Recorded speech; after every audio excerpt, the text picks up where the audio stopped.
You know, stars do not get much bigger than this man. I could read out his CV, but it'd be much simpler if you just have a look through your favourite DVDs, because he will be in almost all of them. Please welcome the one and only Tom Hanks, ladies and gentlemen.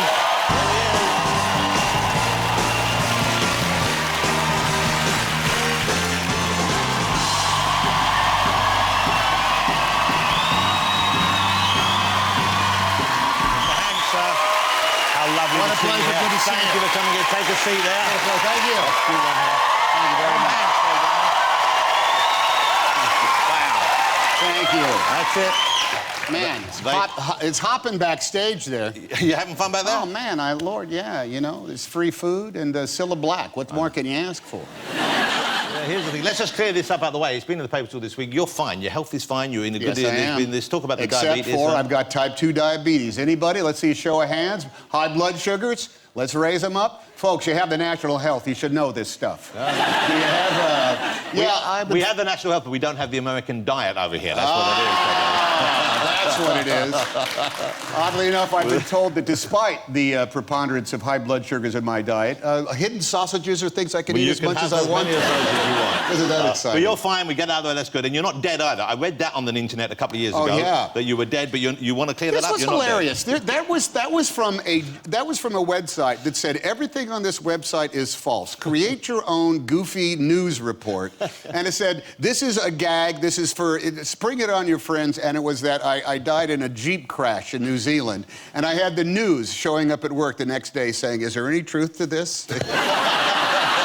Are you dead, Mr. Hanks? Yeah, I don't know what to tell you. OK, let's get to Tom's film, because I'm lucky this week, and I'm not just saying this, I've seen two of the best movies of the last decade this week. I've seen Gravity and I've seen Captain Phillips. Captain Phillips opens in the UK next Friday. Tell us the story. It's a true story. This is based on a real story, and you've met the guy a merchant mariner captain named Richard Phillips was, his ship was hijacked. They were boarded by pirates, which had never happened before because these ships are so tall, but they had a ladder. And evidently that was it. And for the better part of 5 days, he was held hostage by these guys, and it was very touch and go as to whether or not there was any way out of this horrible circumstance. Being able to interact with four very angry guys who were in the middle of what is it called? A chemical.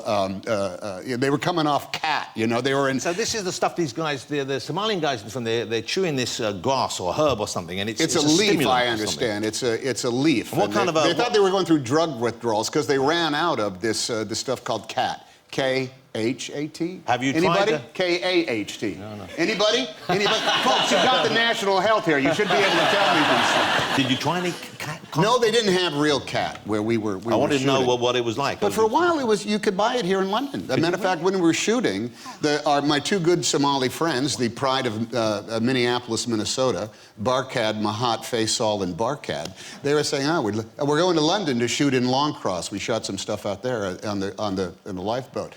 And I said, yeah, no, we're looking for it because we could get cat there. Wow. Yeah.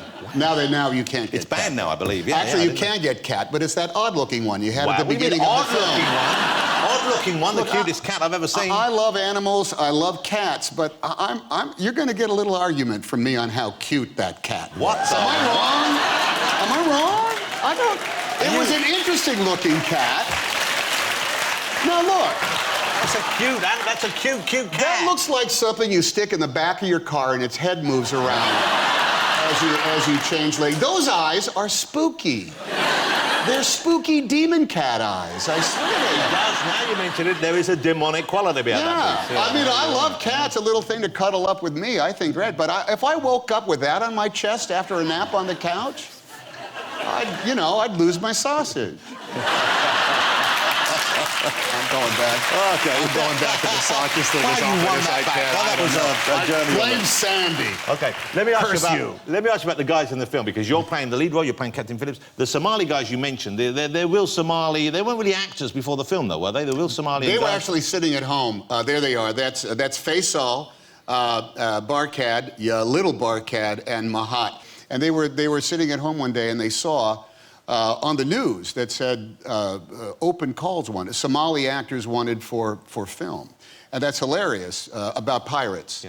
because I was sitting at home in L.A. a couple of months before, and I was watching TV, and this thing came across and said, movie stars wanted for film about Somali pirates. So I hightailed it down to the studio and got a parking place in front of George Clooney and Brad Pitt, and was the first in line. They didn't get it. They did not. They're going to give it to you. Yeah,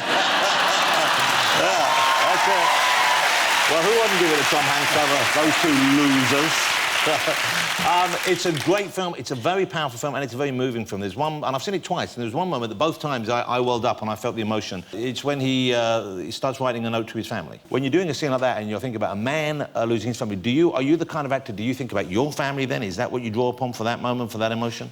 You know, I have to confess, I used them up a few movies ago. You know, there are times when you look, our job is to get there somehow, you know? You have to get there. And sometimes it's there are so many things that conspire against it being a natural moment that you can flow into. But in the case with this, we had been through so much, and we had gone through so many permutations of anxiety and fear and in fact, violence, that when the time come, I don't even know what happened. We just shot it. I love a good pirate story. I love the excitement and the reality of this one. I love the old-style pirate story. I don't know if you know this story. There was a fellow over here, there was a fellow in the UK who was a much smaller tugboat. I think it was a Dutch tugboat, called Captain Darch. Oh, yeah, I heard about you know that story?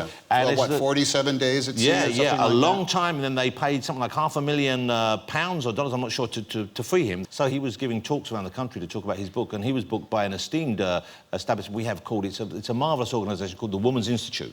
Okay, it's kind of tradition. And they knew the captain was coming to talk to them, but they got the wrong message. They didn't know he was a real-life guy who'd been kidnapped by modern pirates. They thought perhaps he was an expert on old pirates, so they took the opportunity for fancy dress. This guy, did he have seizures based on appearing? Well, here's the thing. This shows him. Here's a picture of them with him after he'd given the talk. Now you see. Oh my God! Look at that. Now you see. So he's there. That's him. That's the captain right in the middle of it. Look at that. He was kept hostage for 47 days. The terror he must have felt. 47 days, and then he turns up at the Women's Institute, and they're openly mocking him. Look at that.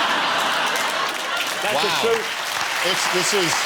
This is fantastic. That's pretty good, isn't it? But please tell me that this collection of costume women did not hold him for 47 days.